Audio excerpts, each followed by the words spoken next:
For this review, I'm going to just be talking about the two iterations of Link vs. Cloud. For my opinions on the other Legend of Zelda and Final Fantasy episodes, you can find my review for Yang vs. Tifa in the Blake vs. Mikasa review, and my opinion on Virgil vs. Sephiroth in my ranking of Death Battle finales. I didn't score it there though, so I'm going to give it a solid 8 out of 10. Sephiroth vs. Virgil is an excellent episode.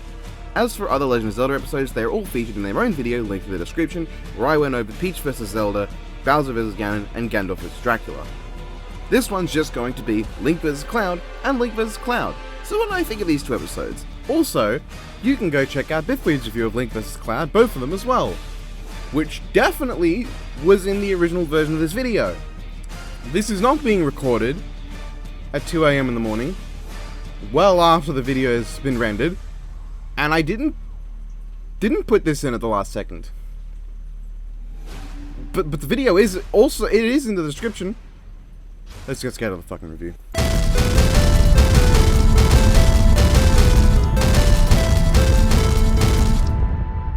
The original Link vs. Cloud is an episode that's hard to talk about because all the problems are blatantly obvious to anybody with eyes. It's the first 3D animation and oh boy does it look good. Every single animation and motion is so stiff and unnatural. Their limbs are almost completely static in pose and just turning in a spherical motion. Just, wow, the jank is something else, isn't it? And keeping in mind that this is probably one of the jankiest animations I've ever seen, it's a surprise that the fight actually has some really cool moments. There are some weird moments that stand out too, like Link only fires his sword beam when he's yet to be hit, right? Well, that makes sense. Except the hit that somehow stops him from using it is one where he is very explicitly blocking the projectile with his shield and is unharmed by it. Yes, he does swing through the air, but he lands completely unharmed and then he just never sword beams again, which is weird.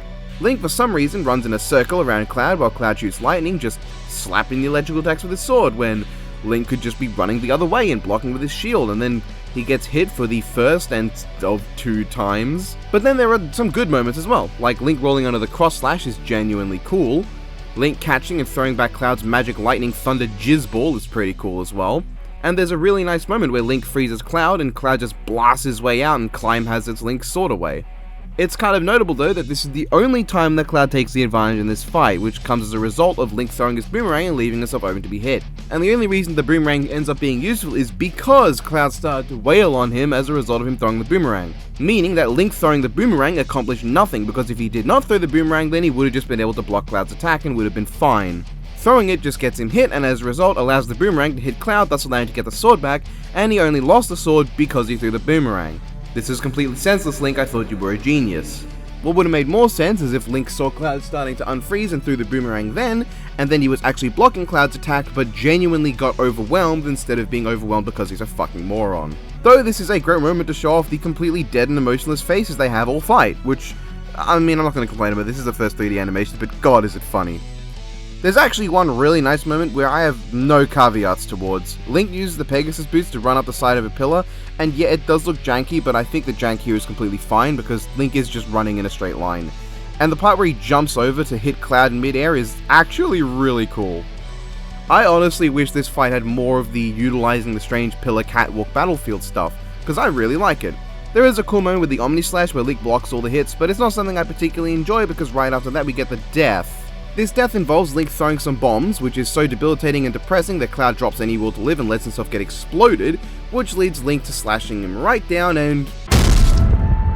the funniest moment in Season 1 of Death Battle, everyone. Then Link walks away in an awful looking walk cycle. Such a strange roller coaster of an animation.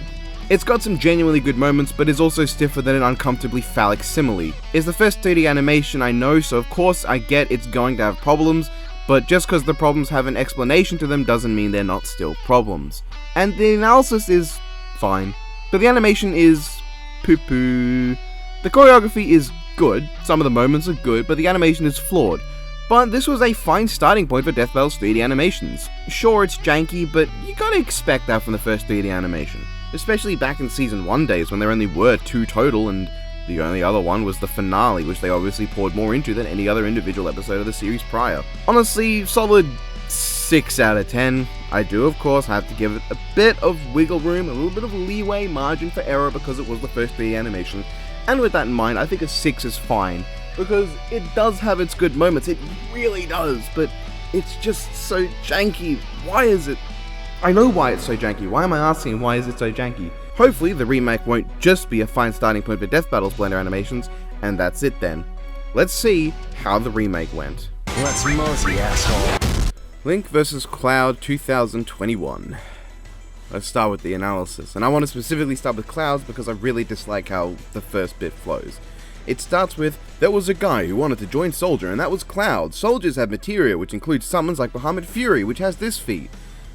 That was quite jarring to me. Steven's feat thing was jarring, but at least I understood the logical through line of it. You know, the feat is part of the backstory, let's calc it now, and this feat is relevant because that's the main feat for Steven. But here, Bahamut Fury is such a footnote in Cloud's backstory, or I guess Zack's story, Zack's story, that this just feels so fucking weird, and then they rush through explaining actually his backstory was all fake and talking about the Buster Sword, and like, why? This flows so poorly, it feels so wrong, the structure is fucked.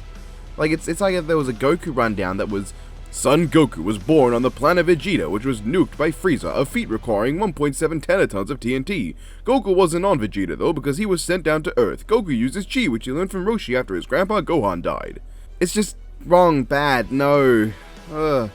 If you compare this to the original establishes Cloud as a super soldier, explains his backstory, they transition from his backstory to his training, from his training to his primary weapon, which he got as a direct result of the backstory, Zack's story. That sword has materia slots, which directly transfers to materia and what materia are and which ones he has. Solid. Backstory, weapon, materia, all interlinked. The new one establishes Cloud as a guy who wants to be like Sephiroth, so he joins Soldier. Then all soldiers have cool weapons and materia, a side weapon, not his main weapon, that also skips over Cloud himself to talk about what other members of Soldier have, and this leads straight into Bahamut with a feat and a calculation, and it very jarringly just switches back to Cloud's backstory to explain that the thing they brought up literally seconds ago and didn't explore at all actually didn't happen, which then somehow leads to him having the Buster Sword as a result of Zack dying, and Zack dying leads into somehow Zack being alive and helping Cloud deal with the fact that he was a fucking loser, and the moon exploding survival? It just flows far worse and is a lot more jarring than the original, and I don't like it. I also can't help but notice that they talk about Bahamut Fury's moon-destroying feat, and then they're like, which Cloud totally survived when he fought Bahamut. Which is weird, because with the way it's said, you'd assume beforehand that they said something along the lines of Cloud fought Bahamut. But they did not. They didn't say, as a soldier, Cloud even fought one of these summons, the dragon god Bahamut, who can destroy a moon worth this much tons of TNT. Yeah, he totally survived this attack. Instead, it basically went, one of these summons is Bahamut who did this, which Cloud totally survived. Which is weird, because it's not like they ever said anything to indicate it did, so what? The notion that Cloud ever survived or even encountered Bahamut is never brought up. In fact, they never imply Cloud survived the moonbust, but then they do outright say Zack did, so what? Why is this so broken? Then there's this weird moment where they say, no, Cloud did defeat Bahamut, despite what we earlier said. It's Bahamut Sin, not Bahamut Fury, what the fuck? You know, it's weird, because the Bahamut feat actually is completely irrelevant because they bring up Supernova later. At the very least, this analysis has an alright cutaway gag. It's alright, and they did treat Cloud as an actual character unlike last time. Now, Link's analysis is better, but not by much. Not only is there a cutaway gag about as funny as a colonoscopy, but the entire analysis is focused on nothing but Link's arsenal and 3 portions of physical feats. It is the embodiment of the criticism, Death Battle doesn't care about characters, just their power sets. And while I think that criticism is absolute rubbish, this is not the best example. In fact, this is the perfect example of only caring about the versus necessary parts. There is no moment to talk about who Link is, any of the journeys he's been on, any of the villains he's faced, not even like a proper moment to talk about the story of Skyward Sword, which started Link's entire shtick. And honestly, I get that it's hard with a composite character and how there's tons of different incongruent stories, but Ganondorf got away with it. Ganondorf could manage. I know when you've only got 17 minutes of episode it can be hard, but did it really need to be only 17 minutes? Can we not get longer episode nowadays? Legitimately, I just don't find this analysis very fun. Link's is a checklist of what's going to be in the animation, and Cloud's begins very poorly structured and then is just bog standard, boring, unfunny discussion about some of Cloud's abilities with very little detail. And like, I know people are going to say, oh, Link doesn't have much of a character, so you can just talk about nothing but the weapons, and it's like, I would hope Legend of Zelda fans who actually like Link have a reason to like him based on his character, right? Like, his stories, at least. There's got to be something there. They bring up the Triforce of Courage. You could talk about, what is the Triforce? What is the relevancy of the Triforce to Link's story? But no, there's nothing. The Master Sword, talk about how that came to be. Anything to make it seem like there's any care about anything non-versus related, because otherwise it literally just is Death Battle only cares about their power sets. Fuck, and with Cloud, like, the Fusion Sword is just brought up with no explanation of what it is. I mean, to be fair, that does match how Advent Children handle the Fusion Sword, but generally, unless it's a fight scene, there's not much in Advent Children you really want to be replicating. As for the fight, well, it starts with a really nice motorcycle battle, and even the Akira motorcycle slide, which is pretty wicked. Whoever put this in, I forgive you for not including a reference to Cloud slicing Lods' motorcycle in half, because it's an Akira reference, and that's cool. But I do take issue with how the Fusion Sword was implemented. Yes, I'm going there. See, what they clearly wanted was to start the fight on motorcycles with Cloud's Buster Sword, only for him to lose both, and then have the Fusion Sword. But the Buster Sword is lost by Cloud's Butterfingers, and the motorcycle gets Ancient Arrows. And the Fusion Sword is just lying in the ground of a church. But, the Fusion Sword is stored within Cloud's Fenrir, his motorcycle. You had it right there. You could have just had Link grab Cloud's Buster Sword with his magnet pull Sheikah thing, so Cloud rushes towards the Fenrir and takes the Fusion Sword out of the Fenrir, then Link and Ancient Arrow the motorcycle. And I did hear the possibility this was like a memorial altar to Aerith in the church. But why the Fusion Sword? If this is supposed to be a reference to the end credits shot of Advent Children, which is often considered a memorial for Aerith, that's the Buster Sword, not the Fusion Sword. And it makes sense to be the Buster Sword because that's the weapon of Zack Fair and Cloud Strife, you know, two people who are very important to Aerith's life. The Fusion Sword is just the Cloud weapon. And while I'm at it, can I ask the context of this fight? So, like, Cloud is driving on the Fenrir down a tunnel which leads to a sudden dead end and a sheer cliff face that Cloud apparently didn't know about given his look of shock, and that sheer cliff face leads conveniently over a random church where he left his most powerful weapon. What's happening here? And why does Link sliding across the screen look so fucking funny? Now, with that in mind, it's really not that big a deal. Yeah, I don't like the implementation of the Fusion Sword because it felt lazy and it took me out of the fight for a bit, but I'll fucking live. It is not something that kills the animation. Admittedly, I do like how they have the little heads-up display from Final Fantasy VII show up. That's a really nice little touch. And the actual motorcycle battle is really well choreographed, and I have no way to avoid the fact that I'm fucking ecstatic that it happened. So happy they did a motorcycle fight. Then they gave Cloud the Fusion Sword. So fucking happy that they did that. Though one of my issues with the fight preview that was not changed was the effects. Now, some effects look fucking great. Link's lightning and Cloud's black hole look really good. But Link's Ancient Arrow legitimately looks unfinished. It's literally just bluecircle.jpg, and some of Cloud's material is just circles. It's just untextured, flat colors. The scene where Link smashes pots is quite a mixed bag for me. On one hand, it's quite funny, playing into the meme about how Link really isn't that nice a guy in other people's houses, while also adding a nice little bit of Cloud desperately trying to save the last pot, which then magically vanishes.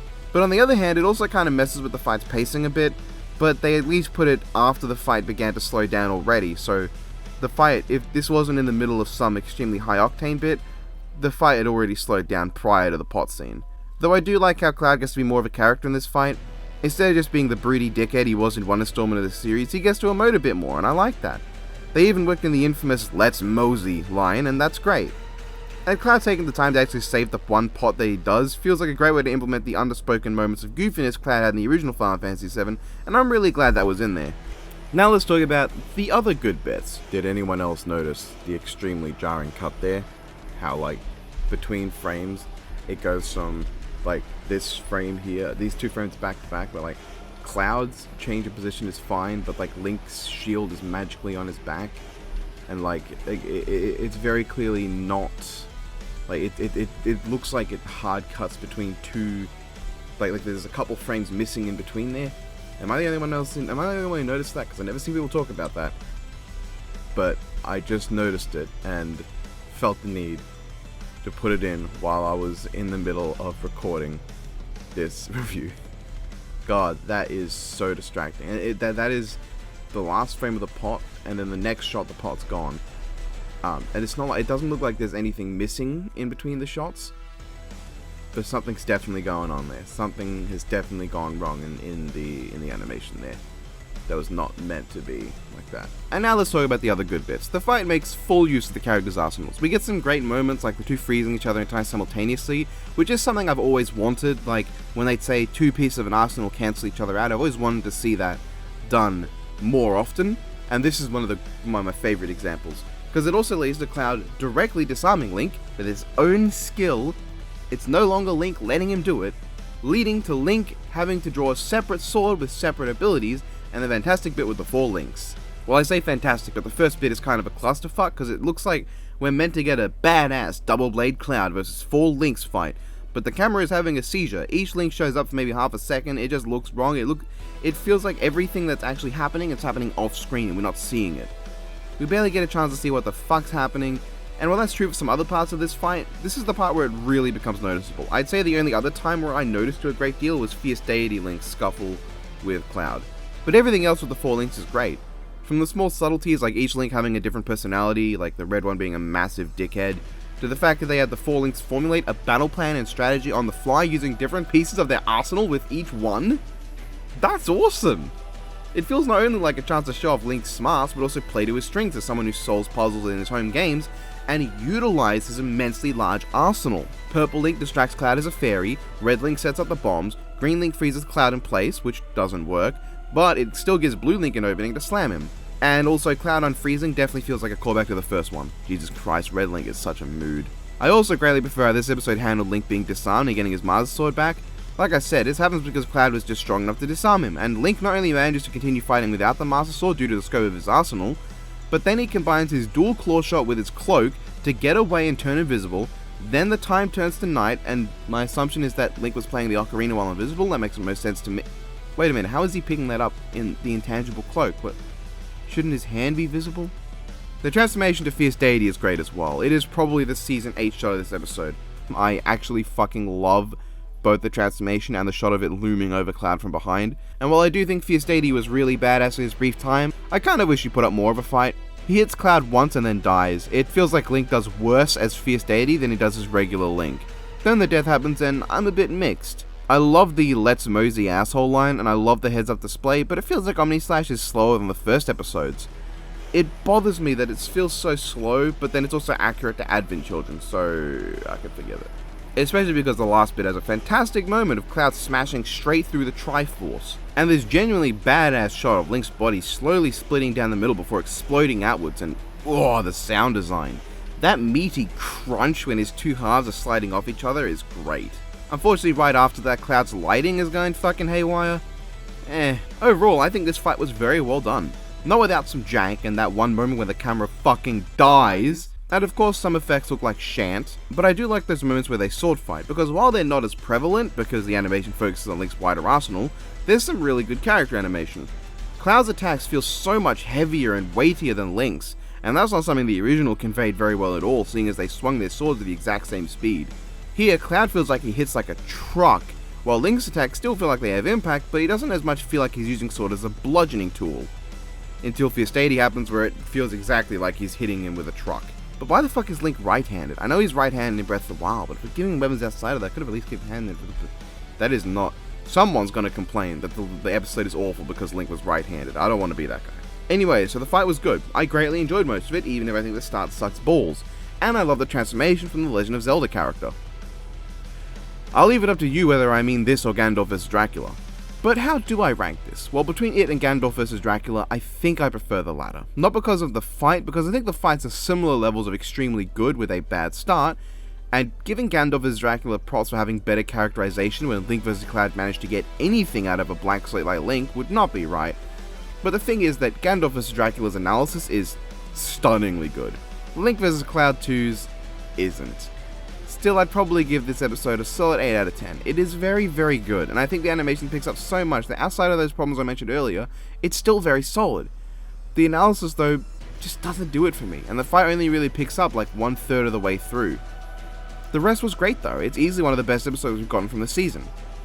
And that was my review. It was quite interesting going back to this matchup and looking at how things have changed over time. Research has improved, animation has improved, and Link vs Cloud is no longer a completely janky mess. So yeah, that was my review. I hope you guys enjoyed. I enjoyed making it. I might have given Link vs Cloud 1 a 6 out of 10, but it was kind of fun to go back to it. Though actually no, both of them are 0 out of 10s, because then neither of them had a 2-minute hiatus to have Knights of the Round show up and do all of Cloud's fighting for him.